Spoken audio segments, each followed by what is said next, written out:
ఒకటి in situ conservation అంటారు, అంటే ఆన్ సైట్ అది ఉన్న చోటనే. ఇంకోటి ఎక్సిటు కన్జర్వేషన్, అంటే ఆఫ్ సైట్ అది ఉన్న చోట నుంచి వేరే దగ్గరికి తరలించి అక్కడ ప్రొటెక్ట్ చేయడం. So these 2 types biodiversity conservation ఉంటాయి. వీటి గురించి డీటెయిల్ గా చూసుకుందాం.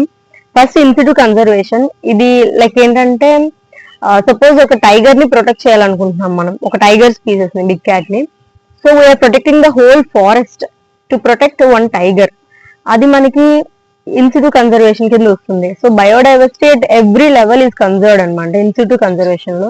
But coming to ex situ conservation ఏంటంటే, ఒక యానిమల్ ఆర్ ప్లాంట్ స్పీసీస్ అనేది విచ్ ఈస్ వెరీ ఎక్స్టెంట్ గానీ థ్రెటెండ్ గానీ, దానికి సమ్ థ్రెట్ ఉంది అంటే, then we take immediate measures అనమాట. ఆ యానిమల్ ని అక్కడ నుండి, యానిమల్ ఆర్ ప్లాంట్ ఏదైనా అక్కడ నుండి షిఫ్ట్ చేయడం.